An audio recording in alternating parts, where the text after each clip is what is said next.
Well, I was going to the doctor about the periods, and they were like, "Oh, you don't really need to have periods. Like, you know what? When you want to get pregnant, we'll inject you, and then you'll be fine." And I was like, "Oh, okay. Well, not sure about that."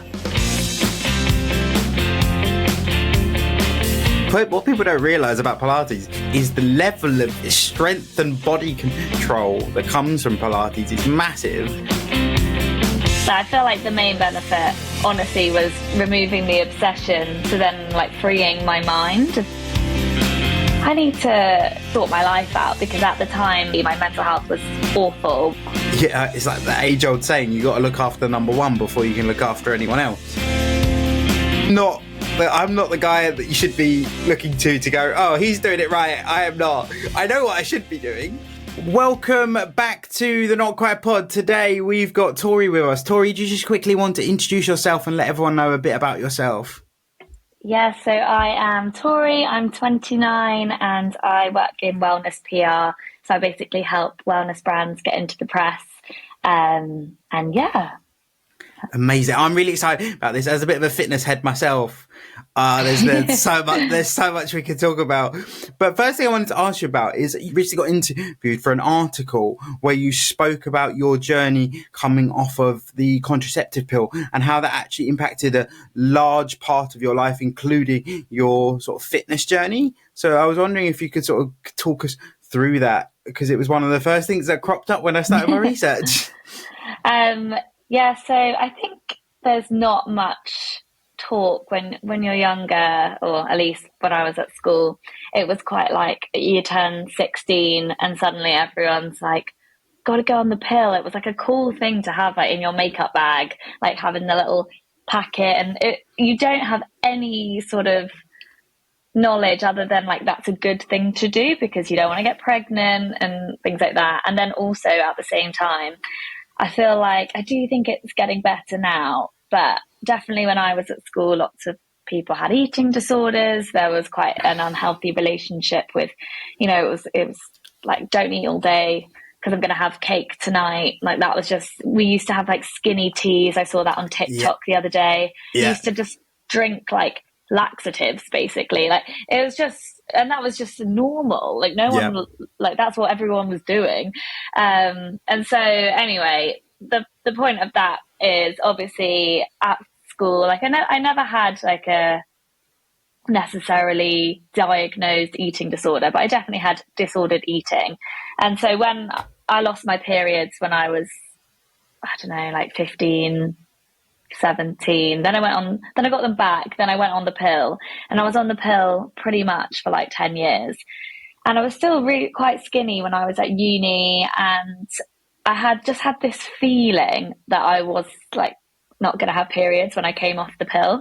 And so then I was thinking like, oh, I don't want to get pregnant yet, but I might want to get pregnant, in a few years. And I hear these things about how it can actually take like 2 years to reverse the damage that we do to ourselves trying to be skinny by not eating, and that's over exercising, etc.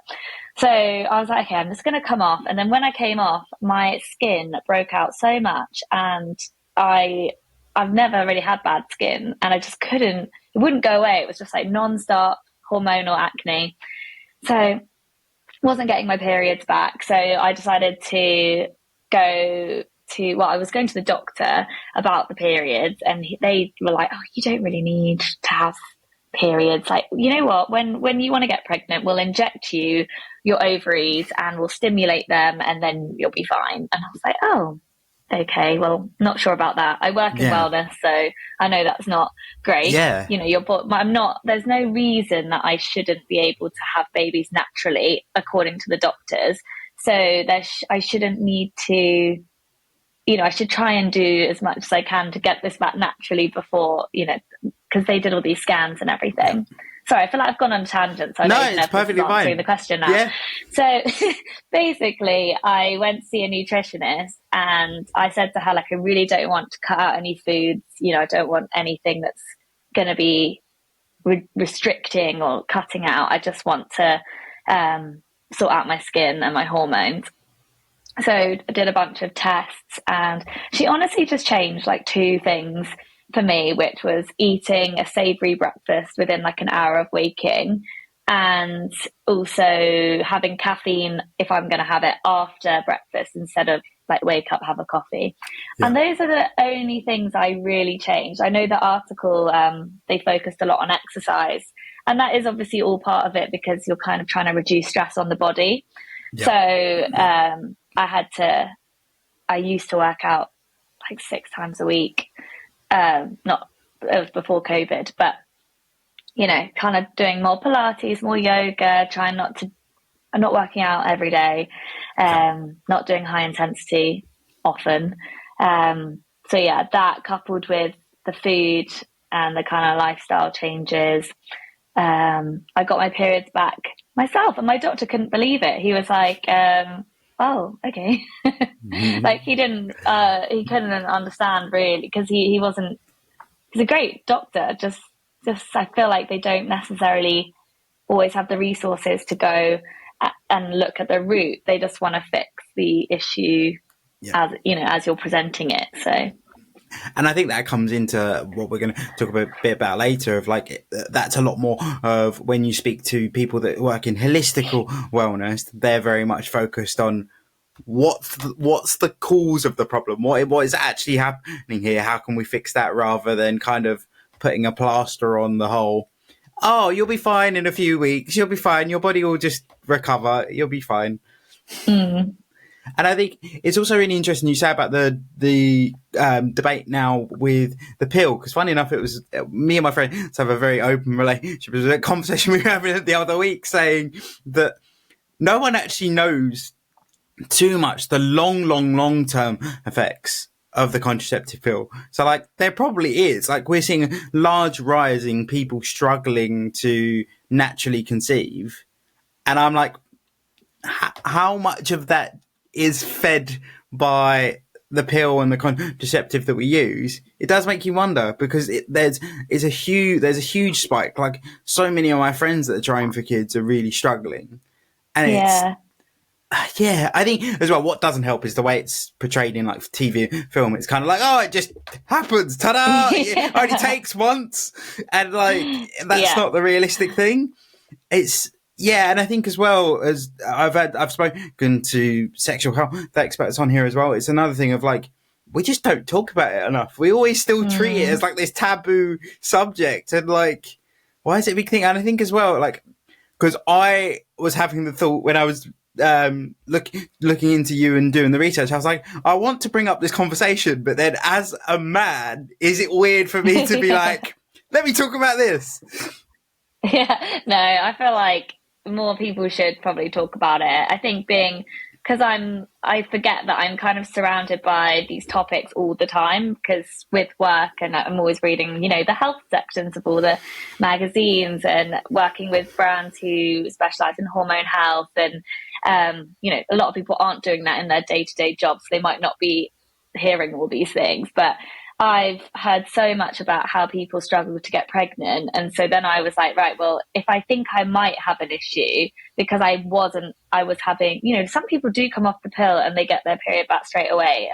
But I think, you know, for whatever reason, I just knew that I had some hormonal imbalances that needed correcting. And I didn't want to be doing that when I wanted to get pregnant. But yeah, there's often the pill, I mean, obviously I'm not a medical professional, but like from what I've learned and my own experience, it can just be masking. And it is often what doctors recommend to people who have got hormonal issues is, oh, just go on the pill, because, you know, that will help, you know, get rid of your period pains. And some people do need that because they might have really crippling symptoms, but often there is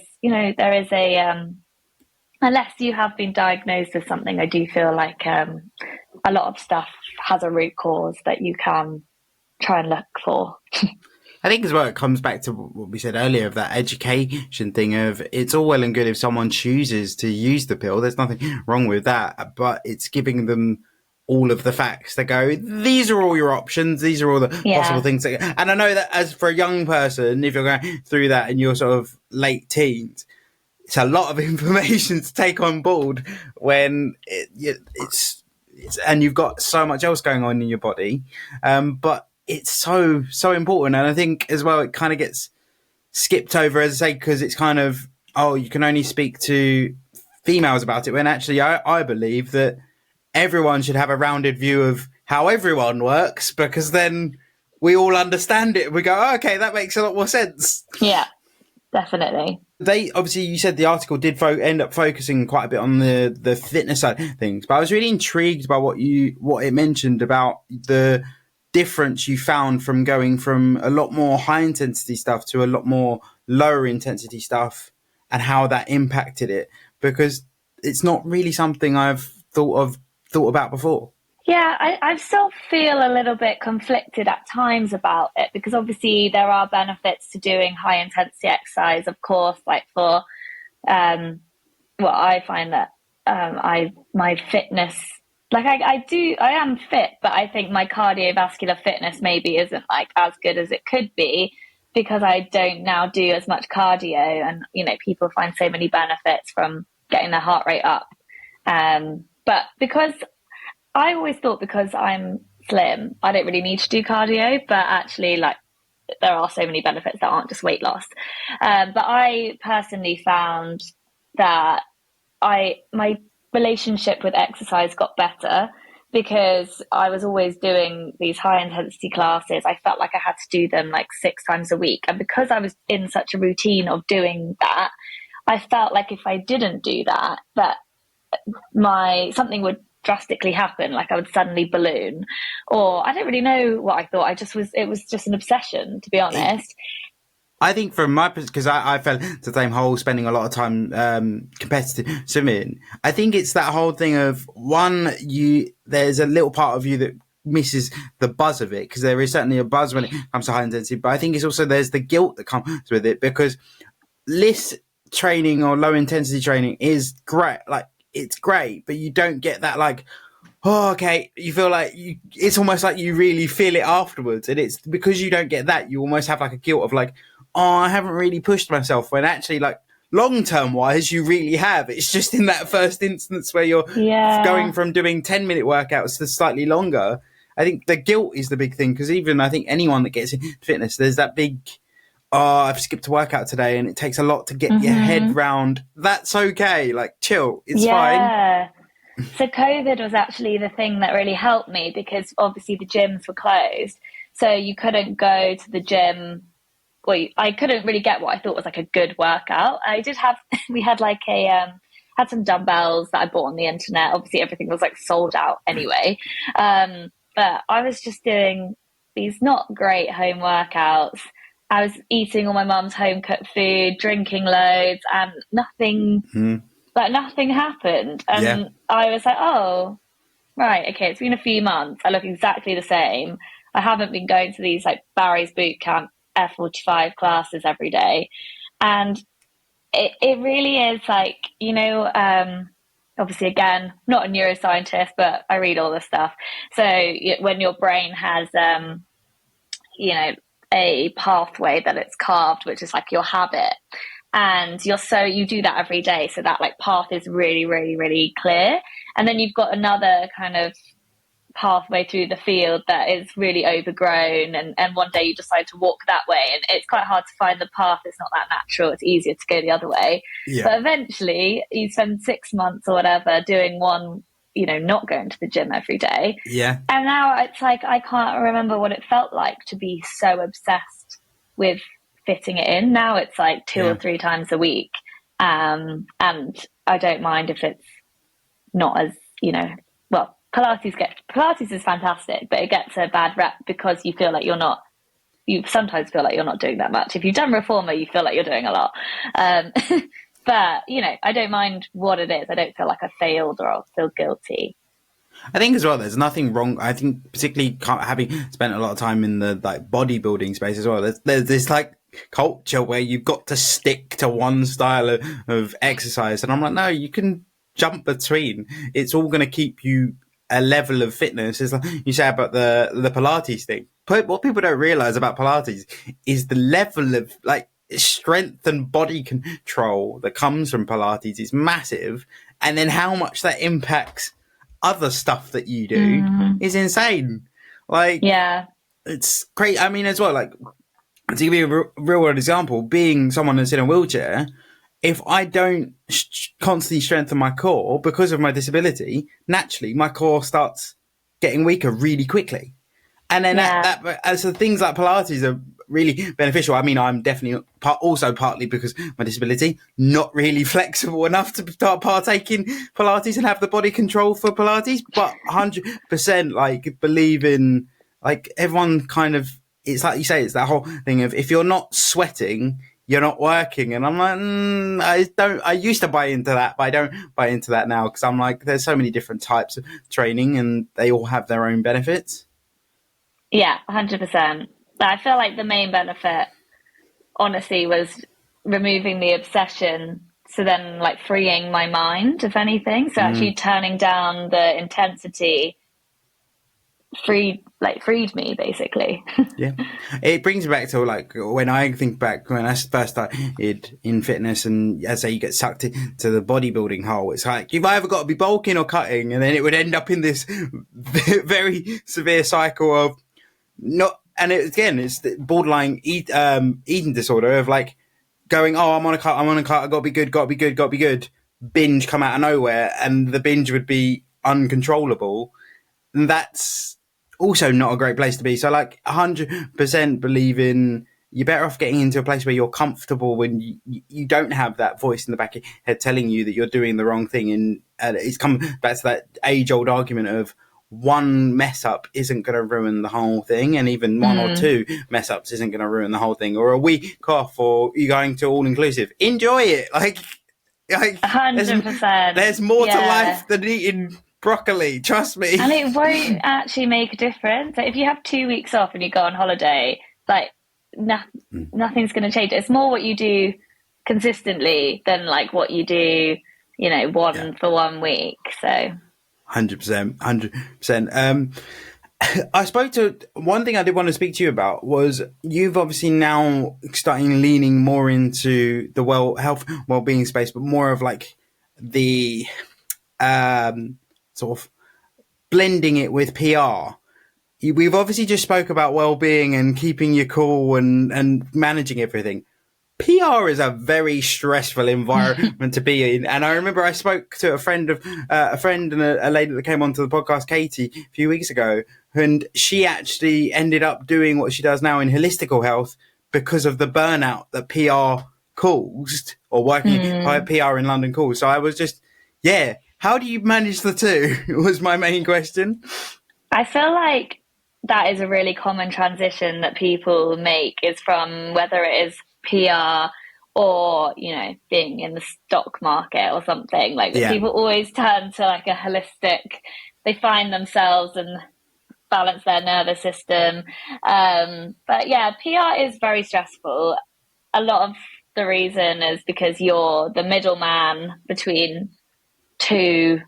So I'm essentially would have a client who might be a gym or something, or a yoga teacher. And then you've got, I feel like maybe a yoga teacher is probably going to be less stressy than, like, someone else. But, and then I've got the magazine on the other side. And so I'm the middleman between that, trying to communicate what the yoga class is. What are the best yoga classes in London? I'm going to send that to the journalist and hope that they feature it. And then if it can be, it is a really fun job, but it can be quite unrewarding if, for whatever reason, the article doesn't go ahead, or, your quotes get taken out, and then you have to explain to the client why they weren't featured. So you have nothing to show for all the work that you've put in. So that can be stressful also, because you're often juggling lots of different clients. You've got to be very responsive, because if a journalist emails you and says, I need this now, if you want to get a result, you have to get it over now. So there's a lot of stress to it. But I think one of the main things for me, and not everyone is obviously going to do this, but I went self-employed because I felt like I was doing so much work for very little pay. I was doing it all by myself anyway at one point, because my director went on maternity leave, and we were the only two on these, like, 7 well-being clients. So I was just like, I wasn't allowed to work from home because this was before COVID. So I was like, I need to just sort my life out, because at the time I had really bad anxiety. My mental health was awful, work and commuting an hour each way, doing this stressful job. I was putting in the hours outside the job to do all the networking. And so I had no time to do anything that I actually wanted to do. And I would wake up, couldn't sleep, wake up stressed, worried about going in. And so actually working for myself allowed me to have a lot more flexibility. If I, was to wake up and not feel good or feel anxious, then I could have a slow morning or something like that. So, but the other thing is also setting boundaries. So if you have a client that's asking for things on the weekend, just don't reply. It's the weekend, you don't have to. Having actual work hours, just that kind of thing. It's my one golden rule is like, I always say to my friends, their managers will message me at the weekend, and I'm like, no, you're off work time. That doesn't count. It doesn't count. And I always think if I ever build out a team, I would never expect my team to respond to me at the weekend. It would be, I'm sending this now because of my little ADHD brain that can't remember stuff, but I don't expect a response till Monday.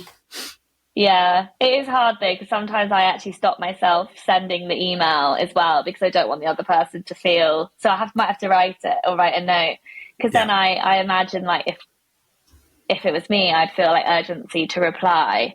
But then again, that's like about the person setting boundaries, and then you would be creating the culture, and hopefully they would know they wouldn't have to reply to you. So a hidden trick, delayed delivery.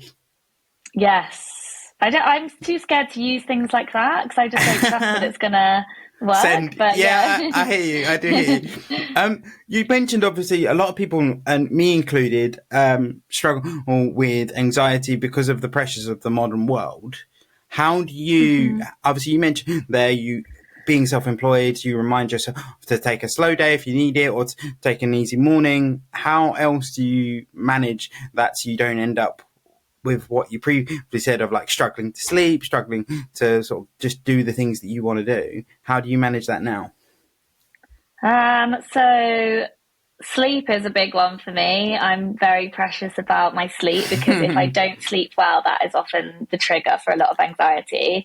So making sure that, I've done I used to be obsessed with Nitol and, taking all these sleeping things it became like a habit. And then I realized I got introduced to CBD oil. So I used to take CBD oil for a while. Yeah, for like 2 years. And that really, really helped my sleep. And then, because at the time I used to associate, like, especially if I was going away or staying at someone else's house, or I had a big thing on the next day, I'd be like, oh, I should take a Nitol because that will help me sleep just in case, so that I'm not anxious tomorrow. And it's becomes quite like an obsession. I use obsession kind of in the form of OCD a little bit, because I do have that. Just because you associate that with like relieving the anxiety. So that's the compulsion. But CBD was a great alternative for me. But again, I did start to be like, oh, I need to have this every day. Otherwise I won't sleep. But then I actually found reading before bed. That is, I now take nothing. And that is actually, not even a natural supplement. And reading my Kindle for 20 minutes until my eyes are going to be sleepy, then I'm out. So sleep. Another thing is not putting too much in my diary. So I have days, if I have meetings, I'll put them. Obviously, I know not everyone can do this, because some people have jobs where people put meetings in their diaries. But if I have meetings and things, I try and put them all on the same day. So that's like my day when I'm on, I've got my makeup on, I'm ready to talk. And then I at least have one day where I don't have, engagements. I can work from home or something. And then in the evenings, I personally don't really like doing things in the evenings much, but I try not to if someone invites me to something and I've already got something on either side, I just know I'm going to have really bad anxiety when it comes to it. Yeah. So it's just better that I say no and keep that night free. And it just helps to keep, because I do a lot. And so I have to set breaks. Yeah. I mean, that's the thing, is like you say, is that setting boundaries is a big thing, of like also blocking your time and being quite strict with your time. And not, I think a lot of the time, because of the social pressures that we're under now, you can feel like you have to, because you don't want to lose connection with friends or family or wherever that might be. But then also, yeah, it's like the age old saying, you got to look after number one before you can look after anyone else. Yeah. So it's a really tricky thing to try and balance. But I think I am a big fan of time blocking and being quite religious with your time. I mean, I'm definitely not nailed on know what I'm doing, because I've said it many times, managing a normal 9 to 5 job and doing all the stuff I do outside of work. I'm not the guy that you should be looking to go, oh, he's doing it right. I am not. I know what I should be doing. I think that's normal, though. I don't think everyone, even I don't get it right. But it's good to notice when you're getting it not right. I think the worst thing, and I think we've touched on it, is the worst thing for me is the guilt. I have the guilt of, like, if I take 5 minutes out or take an hour out to watch TV or wherever it might be, in my head there's that little voice going, you should really be doing this. You should really be doing this. Yeah. Why aren't you doing this? Everyone else is doing this. Why aren't you doing it? And it's a horrible cycle to be in. So, like, I do agree. Like, blocking your time and also blocking in your breaks is big for me. If I can get that, I tend to fall in and fall out of it. But if I can get it right, that helps massively, because I know, okay, I've booked that time to just turn off. And yeah. So it's a good way forward. You've got a day coming up, then if you feel really overwhelmed, it's like, okay, I just need to make it to Saturday or whatever day, and then I can have a lie-in, be alone. And it's that sometimes helps. I think when you know that you've got like a whole full weekend and you're busy in the week, it can be like, oh my God, I'm going to explode. 100%. Actually, one thing I wanted to ask you on this topic is, like, what's your opinion on hustle culture? Because you work in a very busy environment. You sound like a very busy person.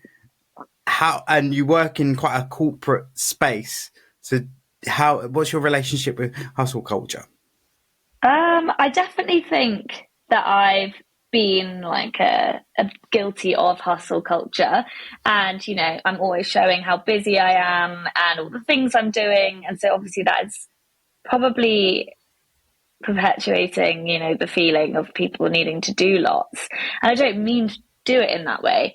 So I do think I'm still guilty of that hustle culture, but equally I know that I do take breaks and I give myself time out, and I don't work till 10 p.m. I work till like 6 p.m. So I feel like I have boundaries. Yeah. So I feel like, hustle culture doesn't make anyone feel good. It's not sustainable. I think it's okay I've also had it where I had glandular fever when I was 18.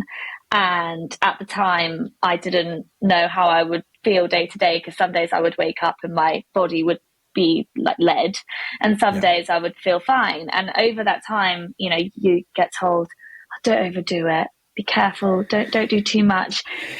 And the more you get told that, the more you feel guilty if you do a lot. So I still really struggle with the kind of, I guess, subconscious belief that I'm doing too much all the time. So I feel like I have to rest. And so I also sometimes have to remind myself that it's okay to also be busy. And as long as you're taking time out to recharge and you whatever that looks like to you, then that's kind of okay. 100%. I think because I've had a lot of conversations about hustle culture, and I think it's interesting because one of the conclusions that I've drawn is, and me included, is a lot of us do it as well because it's that guilt of, it's almost that guilt of, you've said you're going to do it, so you got to do it now. And while that's a great motivator and like can keep you on track, there's also that element of you've got to do it because it's almost that guilt towards other people that isn't actually really there, but you have it because it's psychologically you're going, oh wait, I need to do this because I told Tori that I was going to do it, or I told people that I was going to be at this stage in my life. Because we still do it, even though all these people are like, "Don't do that." We all still do it. Yeah.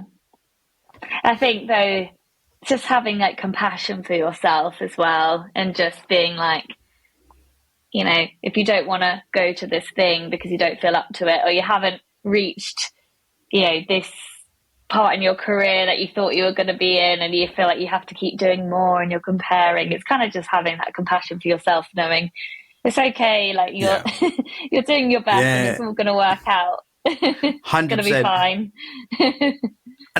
Just on the sort of work scenario, one thing you mentioned earlier that I wanted to come back to is obviously you talked about like being the middleman working in PR.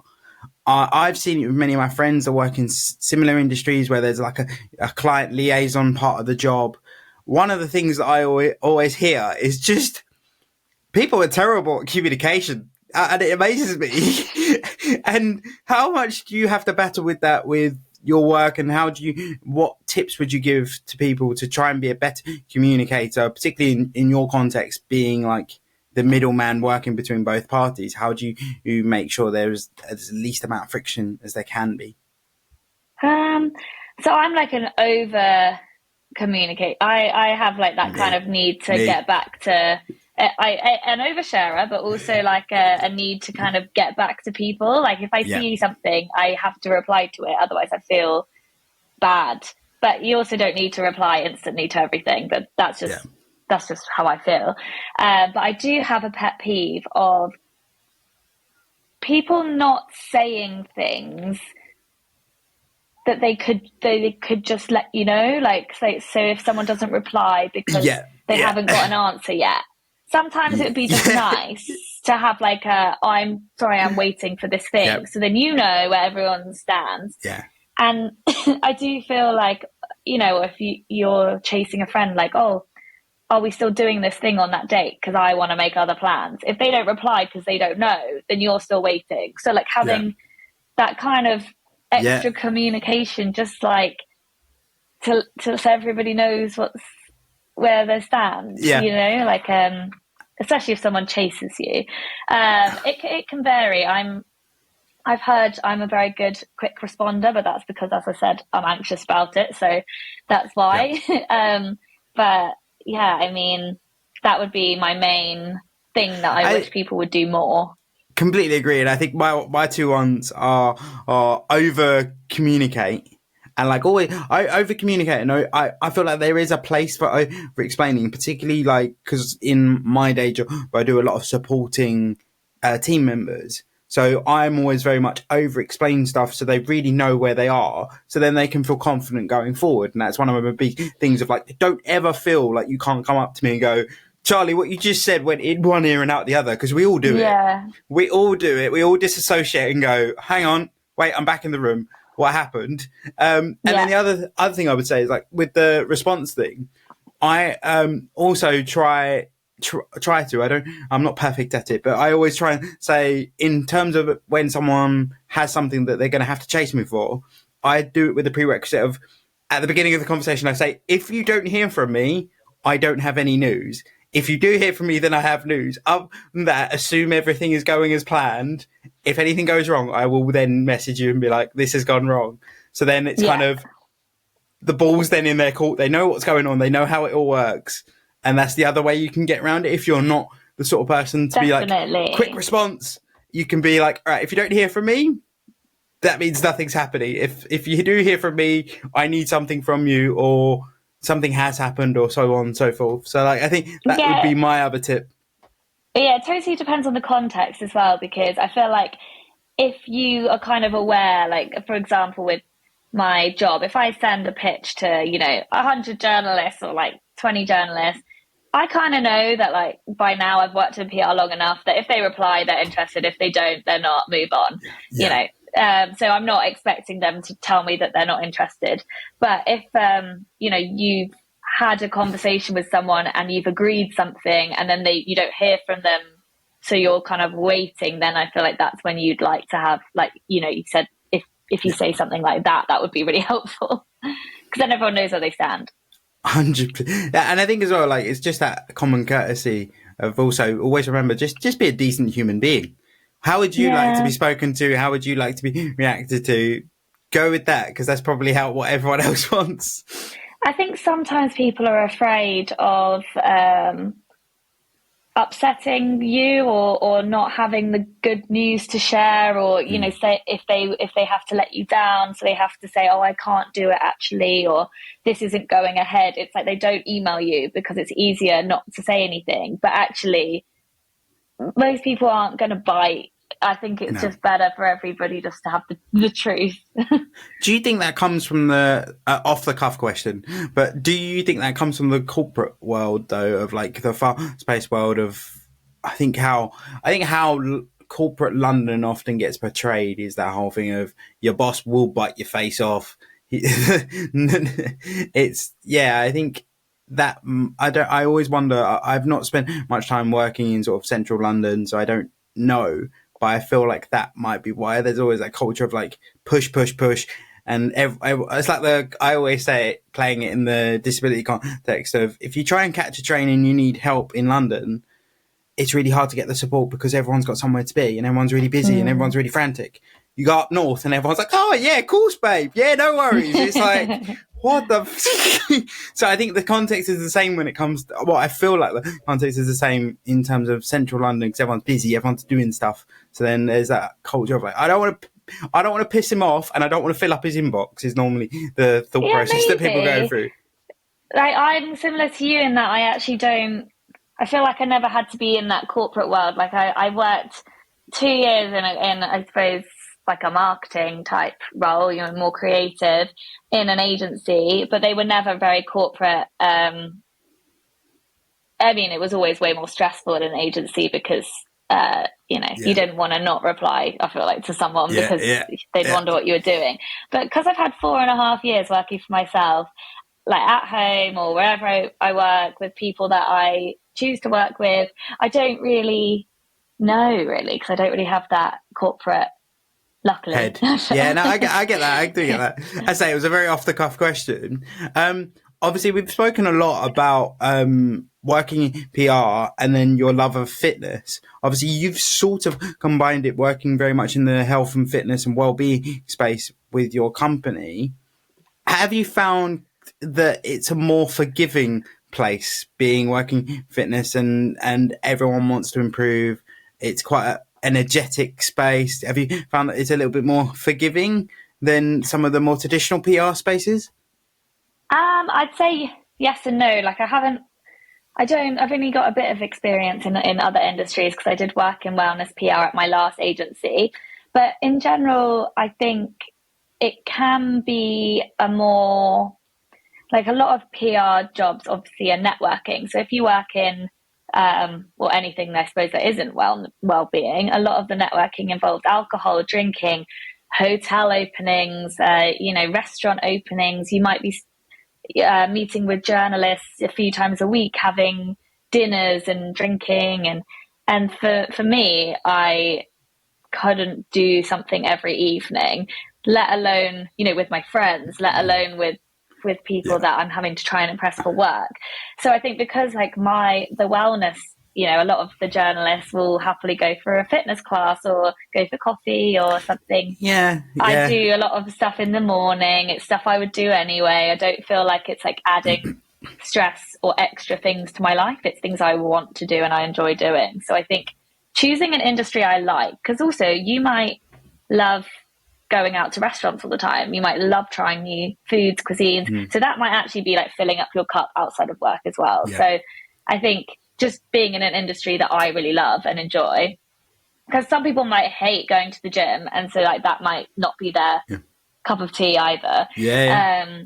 But I do also, I mean, also you can get people who have come from city jobs who have started a wellness brand and actually still bring the similar mindsets and the similar ways of speaking to you and things like that into, not every wellness brand is a spiritual Zen Yeah.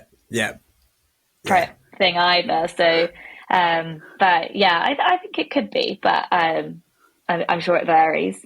I think it's interesting because just as you were talking, I was like, actually, that makes a whole lot of sense. Because if you've got someone that's into well-being or fitness or just looking after themselves, there's a lot less friction with some of the traditional cultures. So, like, obviously being in the UK, there's a big drinking culture, and it's almost in those spaces. I would imagine if you turn around to a colleague or someone and went, "I'm not drinking today," or "I don't drink," it's not like, "Oh, you feeling okay?" And I think that that's a culture that we have, and I think that's where, as you say, it's that whole thing of in the UK. I feel like everything revolves around drinking and going to the pub and going to restaurants. So I'd Mm-hmm. imagine, like you say, where in the fitness and wellbeing space, it's kind of like you say, going to, oh, let's do a Pilates class together, or let's go out for coffee, Yeah. or let's go for a walk, or whatever that might be.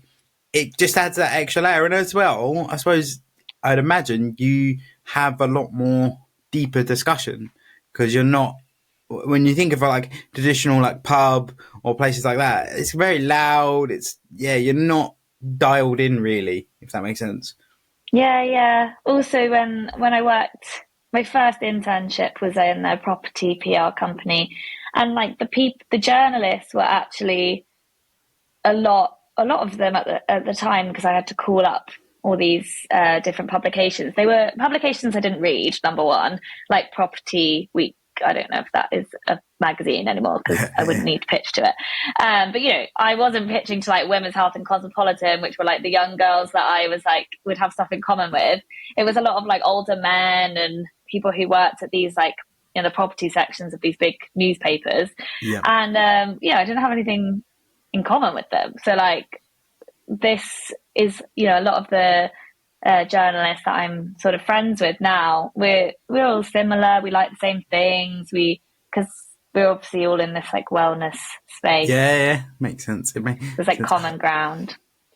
What advice would you give to a young person looking to like get into PR? I actually get this question a lot. I get quite a few people who reach out asking, like saying they want to get into PR.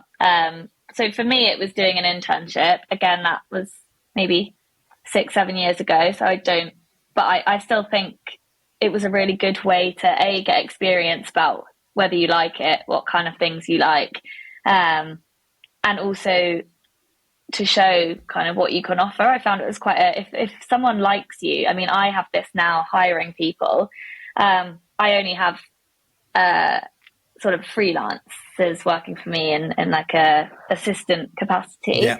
But if I spend, you know, a month teaching someone something, and then it's so much easier for me to hire that person than or have that person carry on if they're good than to start again.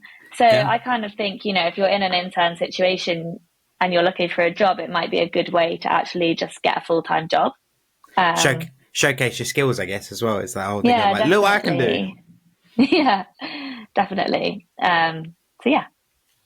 I think that's solid advice as well. And I think I've never done an internship, but I would imagine it's also a good place, like you say, to test the water, see if you actually like it. You're not Yeah.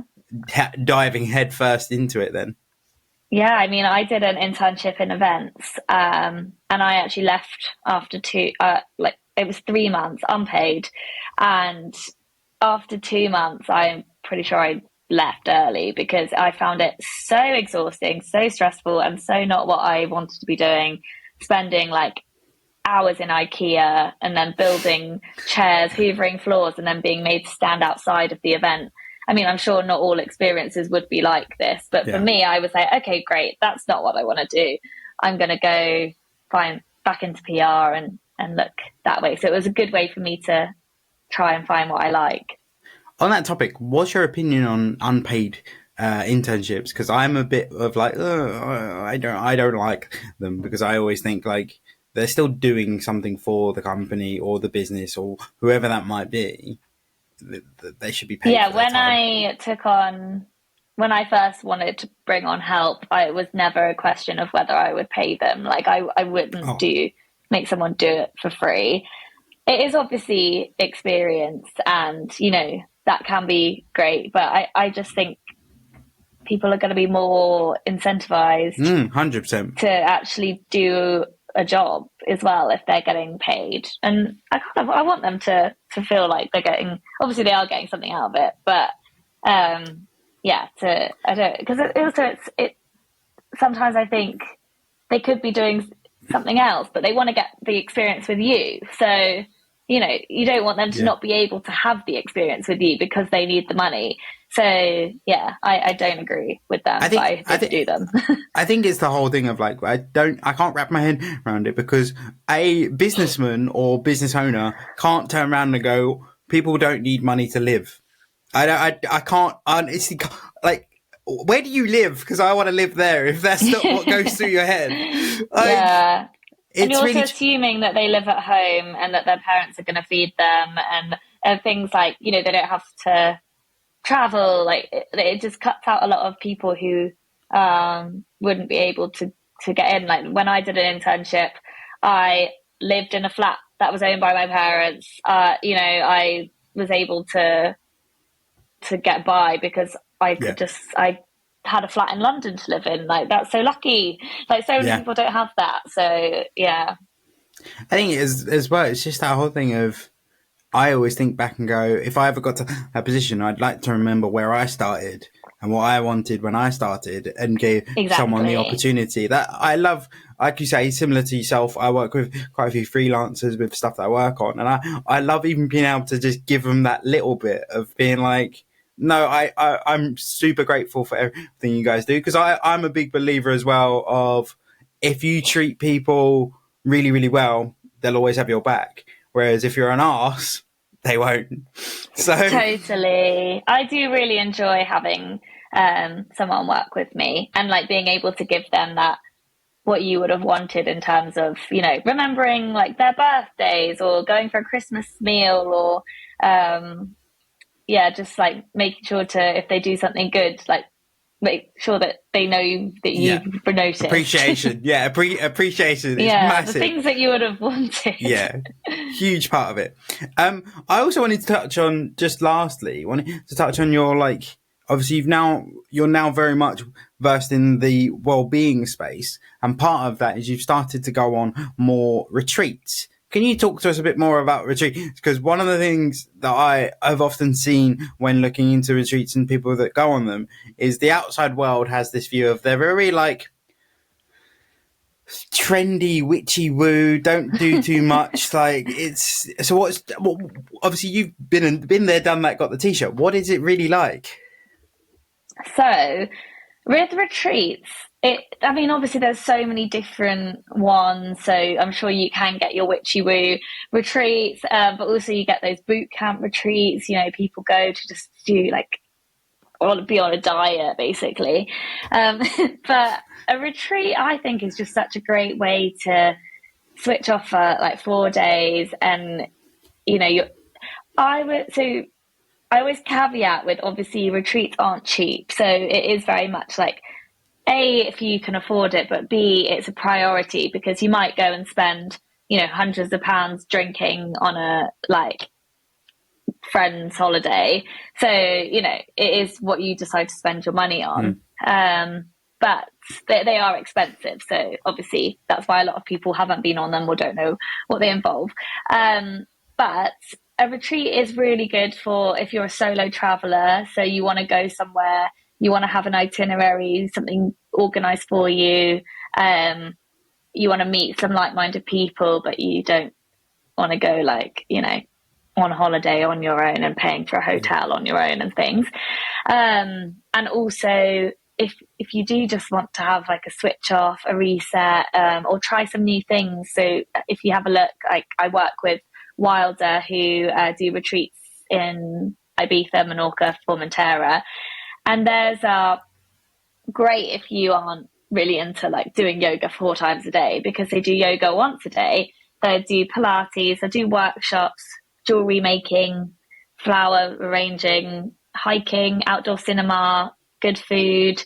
So that's just a really nice, if you want to go away, have a relax for a few days. Yeah. Everybody always leaves like they've been friends forever.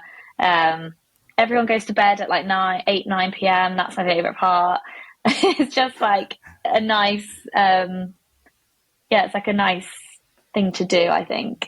Yeah. I think from what you've just explained, it almost built just the big part of it is it builds that community connection. Because I think a lot of now we can get quite worried about talking to someone new because we can get either our anxiety kicks in or whatever might happen, and it kind of, in a good way, forces you to do it. It forces you to do it, but then also, like you say, you can meet some amazing people. Like particularly last year, I did a lot of things that the previous me wouldn't have done. I did a lot of like, look, we're going to regret this if we didn't do it. Then I met so many cool people just because I just spent time with them. I'd never met them before, but we're here now. And it's like that building community thing. And like, then you end up, like you say, you end up with friends that you're like, I properly connected with them on a quite a big level as well. Yeah, definitely. Because like people get really open, I feel like, in those situations, and you're sharing all your life stories. But it's so nice to actually connect with people and strangers in that way.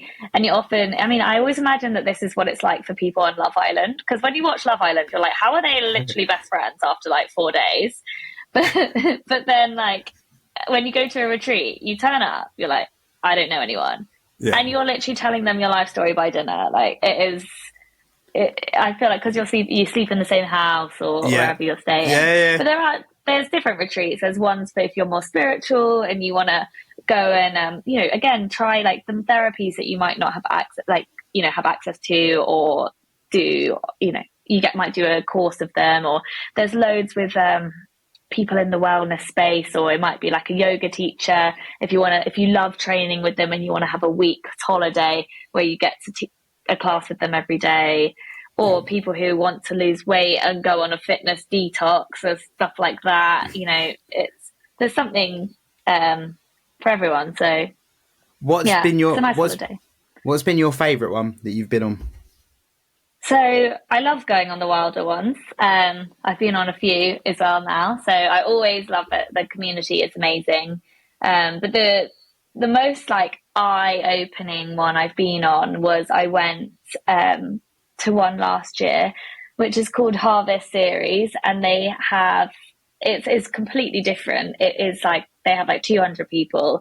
And it was a client of mine, before I tell you that I stayed at the Six Senses for a few days in Turkey. So I was doing their PR. Yeah. And honestly, like it was so out of my comfort zone. There was a lot more like kind of out there things that I did. And I felt like everyone knew each other. And I was like, oh, I feel really uncomfortable. Like I had to massage.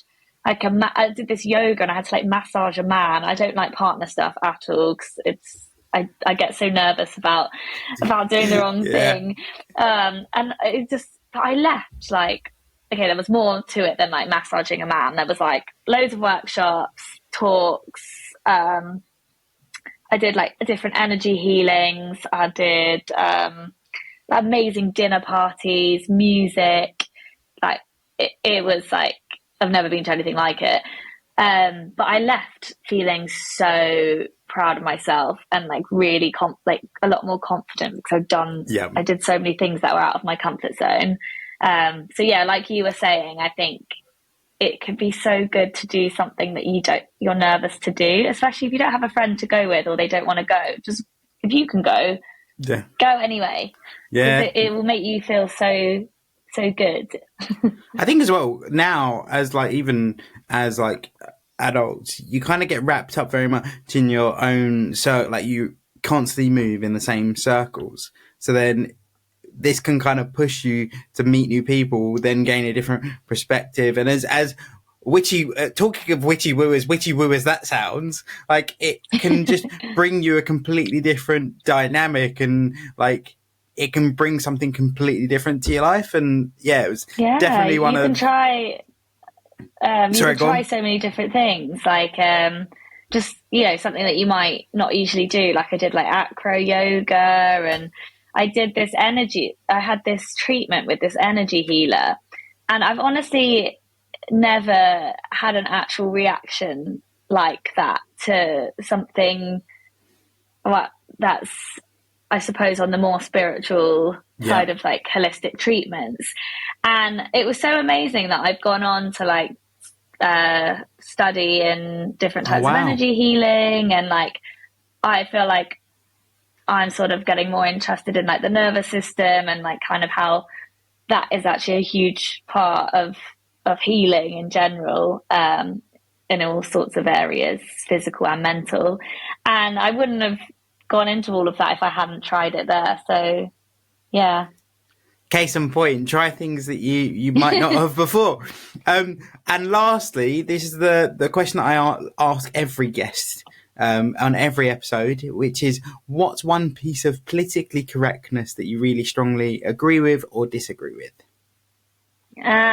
So I'm going to go with disagree, and I don't quite know how to explain this, but like in general, I feel like there's so much like having to be a certain way and like conforming to the norms of other people, and like not like being outspoken or saying saying how you actually feel about things, being quiet in certain, obviously you have to be quiet in certain places, but like there's just all these social norms about how we have to be so constrained and so polite, and so obviously there are places where you do need to be quiet, you need to have manners and things, but we've been so conditioned to be this perfect, not doing anything that's seems weird or different, and not saying things that other people don't agree with, that we're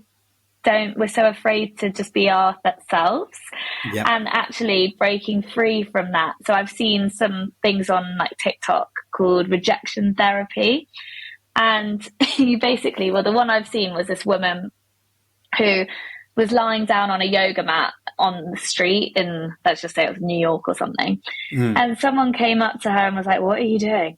And she was like, "Oh, I'm doing rejection therapy. If I lie here for, it's like a really random thing to do that's really not normal, as in, not a norm, I suppose, is what I mean. So people are going to be walking past her in the street being like, what the hell is she doing? And she's going to be sat there like, this is so embarrassing. I want to get up. Like, I don't want, like, oh, I have to explain myself. I have to but actually, if she just lies there and she's okay with getting rejected then over time you build up this, I don't really care what people think, as long as you're happy and it's within your values, then you should be able to do and say what you like. I think that's the biggest thing with that, and not to sound like a 55-year-old man, is there's a big debate, and I see it a lot in the disabled community of it, there's so many different interpretations of things and how people can become different things to offend different people. And I think that is then there's nothing wrong with being offended, and there's nothing wrong with challenging it if something is offensive. But I think it's also having the open dialogue of not putting your wall up as soon as you're offended. If you're able to say, yes, I am, here's why, you've basically educated them. And then also it's not shut off the relationship either, because it might be that you've completely misinterpreted what they meant. They've completely got the wording wrong, and it's just a miscommunication. I think so much of it comes communication from again. I might as well just get it tattooed on my forehead, because whenever I talk to people because I don't know why it's me, but everyone comes to me with like work trouble, and I sit there and I go, it's all caused by communication. That's literally the whole problem here. It's just so-and-so has not spoken to so-and-so, or so-and-so said this. And so it's like, I always come back to it. So it feels like I'm back in like playground. I'm like, he said this, he said that. But it is a huge part of it, is just communicating. Because I think as well, allowing people the space to get things wrong, that's the big one as well. It's like allowing people to be different, like you say, allowing people to be different, and allowing people to get things wrong, and allow people to also get things wrong because they're trying something new, or trying something, or learning something new. It's like when people ask me about my disability, I'm very open, because my belief is you are going to say some wild stuff, but it's not going to be the first time I've heard it, and it's not going to be the last. So I'm just going to go with it. I'll explain what I can explain, and then you're going to go away thinking that Charlie's a pretty cool dude, and also I've learnt something new. And then I'm going to go, or I saved another person a very complicated conversation. It's so much of it is, like you say, allowing people to be different and allowing people to just communicate, but also making sure that it's a two-way communication. There's got to be give and take, and there's got to be understanding on both sides. And I think that's probably my caveat, is more understanding of people and more space for people to get things wrong, and more space to just have the dialogue is the big one. 100%, definitely. But thank you so much for coming on, Tori. I've learned so much, and I've definitely now you've talked me through. I was a bit like, well, I'm not sure what a retreat would be. Now you've talked me through it. I'm like, actually sounds well cool. I don't know what I'd want my retreat to be built around, but it does. I like the connections and things and meeting new people, so I'm fully up for that. So it depends whatever you need. If you don't know, I would go for something that's like I said with Wilder. You know, there's so many different things you can do and try. It's more like you might find a new hobby. It's very creative, relaxing.